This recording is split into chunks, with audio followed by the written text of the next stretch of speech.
Welcome back to my channel. For those of you who are new, I'm Holly, also known as Gaga to my grandchildren. Well, today I'm going to be doing a book reading for my grandchildren and for yours, and I'm all set for St. Patrick's Day on Monday, and I believe I have one, maybe two books that I might try to get to read, and the first selection is A Fine St. Patrick's Day.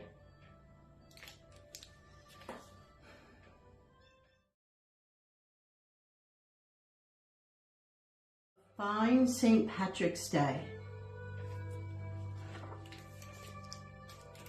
For as far back as anyone could remember, the towns of Tralee and Tralee had been rivals. Every year on St. Patrick's Day, they held a contest to see which town could decorate the best for the holiday. And though the people of Tralee tried their hardest, they never won. The prize, a golden trophy in the shape of a shamrock, was always awarded to Tralee. Each year, the winner was announced by the official county judge. The people of Tralee sighed and said, "Next year we'll win, to be sure." The people of Tralee laughed at them. "No, you won't. You have always lost, and you always will." One year, the mayor of Tralee rang the bell in the town square, calling all the townspeople to gather. When everyone was there, he said, "Little Fiona Riley, though she's but a wee lass of 6, has come up with a fine idea for this year's contest. We'll win to be sure, but only if everyone agrees to it." Little Fiona's plan was to paint everything in town bright green. "'Tis a fine idea," said Emily O'Fallon, "but will all of our homes be painted green?" "Yes," said the mayor. "'Tis surely a fine idea," said Reverend Flattery. "But will even the churches be green?" "Yes, 'tis a most excellent idea," said Brogan O'Neill, the school principal. "But will the school be green?" "Yes," said the mayor. "Everything, right down to the wee dog houses, will be painted green." "Except for the mailboxes," said Mr. Root, the postmaster. "They are government property." "And the fire hydrants," added Captain Blazes, the fire chief. "They must stay yellow to be seen." A hush came over the crowd as the townspeople thought about the plan. When the mayor asked how many wanted to paint the town green, everyone shouted and cheered and whooped and hollered and said, "'Tis a fine idea. This year we'll win to be sure." They agreed that little Fiona Riley's name should be engraved on the trophy.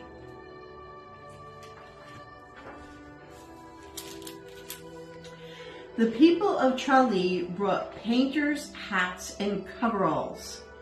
They bought brushes and rollers. They rummaged through the basements and sheds for ladders and buckets. Little Fiona was allowed to choose the shade of green they would use: Emerald Isle, Limerick Lime, or Galloway Green. Fiona chose Limerick Lime.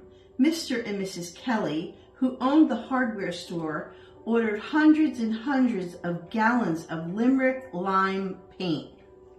Meanwhile, the people of Tralee were painting too.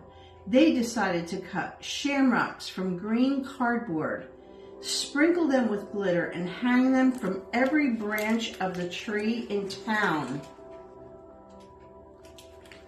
Wow. On the day before St. Patrick's Day, everyone in Tralee and Tralee was busy working on decorations. A little man on a large horse came galloping across the meadow.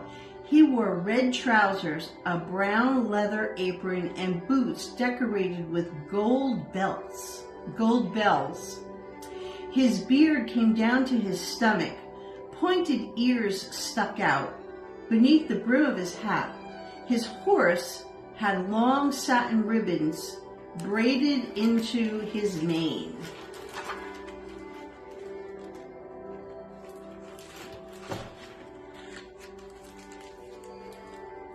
The man turned towards Tra-la and stopped as Mrs.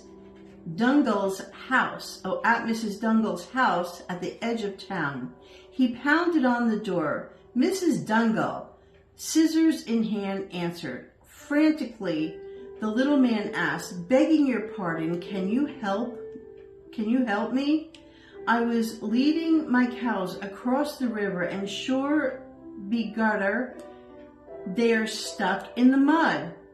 You picked the wrong day to ask for help, said Mrs. Dungall sharply. I'm cutting shamrocks. She shut the door in his face. Well, that wasn't very nice.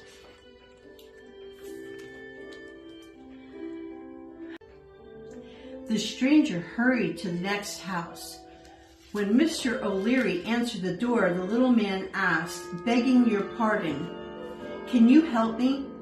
I was leading my cows across the river, and sure and begar, they are stuck in the mud. Away with you, said Mr. O'Leary. I'm busy cutting string for our shamrocks. The river is cold.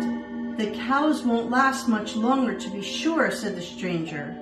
But Mr. O'Leary had shut the door and gone back to measuring his lengths of string. At the third house, the little man asked again, begging your pardon, can you help me?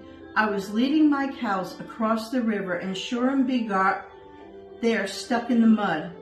The McLeans, their hands covered it with glitter and glue, looked annoyed. Don't you know what day this is? Mrs. McLean asked. We're busy getting ready to beat Tralee in the contest. At every house, the stranger was turned away. Wow.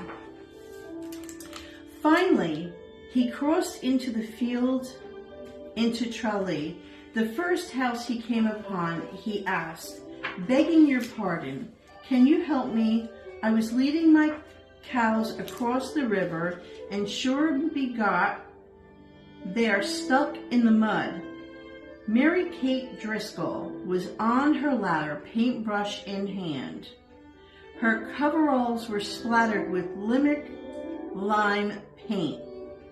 Her face was smudged with Limerick lime blotches.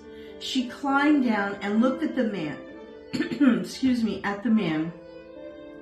She looked up at her house. She scratched her head. Follow me, Mary Kate said.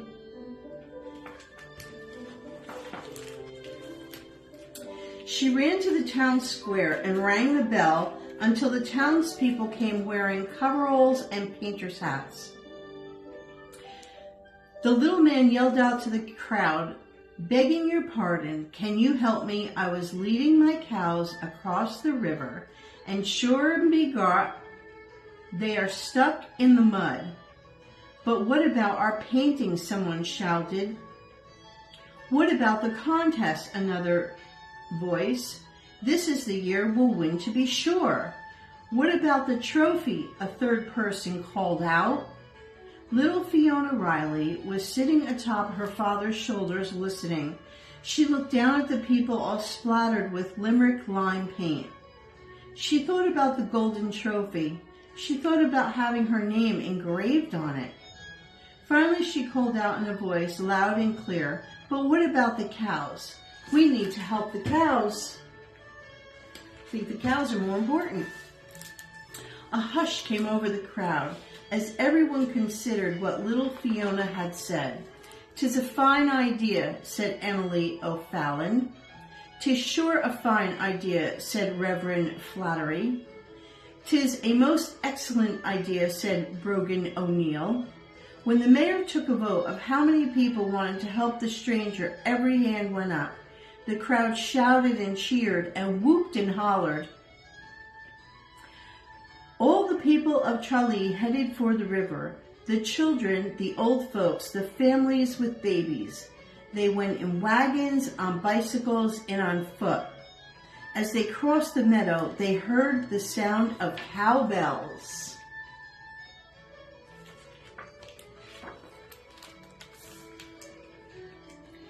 And when they reached the river, sure and begot, there were the little man's cows, stuck in the mud.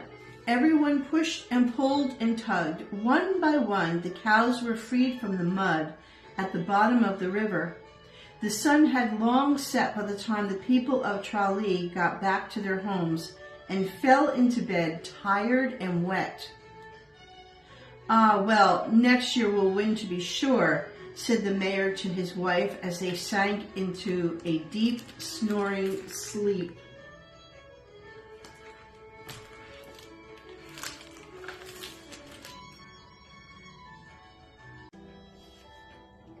The following morning, the people of Tralee woke to the sound of the bell ringing in the town square.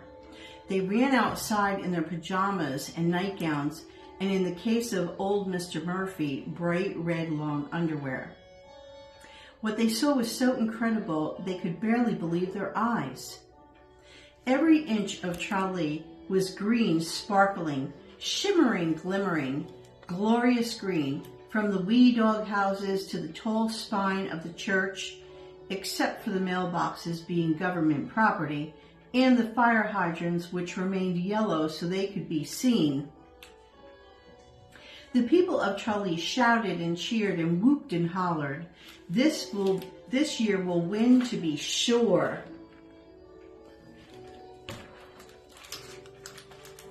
And they did. When the official county judge rode through the two towns, he declared Tralee to be the winner and handed the mayor the prize. The trophy case in the town hall was no longer empty. It now held one golden shamrock, which would soon be engraved with little Fiona's name. And as the St. Patrick's Day supper of lamb and boiled potatoes was set out in the town hall, the mayor asked some of the townspeople to find the stranger and invite him to the party. They rode across the meadow, beyond the river and as far as the peat bog. But they could not find the little man or his cows. All they found was a single cowbell. It was made of shining gold.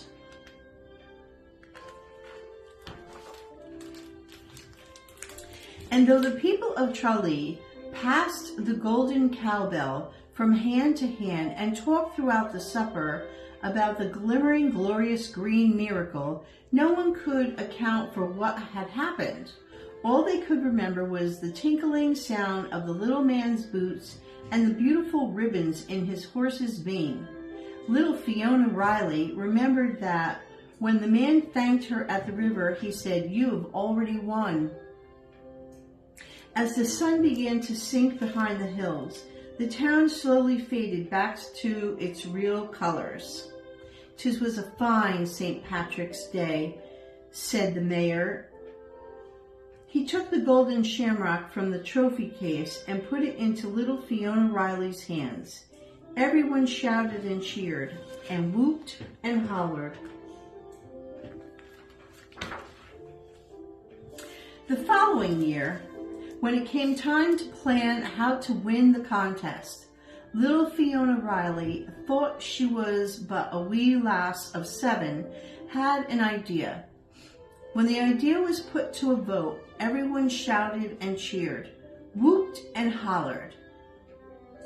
That St. Patrick's Day, and every year afterward, though they would take the shamrock and the golden cowbell out of the trophy case and polish them, the people of Tralee would no longer compete with Trala to win the trophy. They would decorate their town and share a meal of lamb and boiled potatoes simply for the joy of it.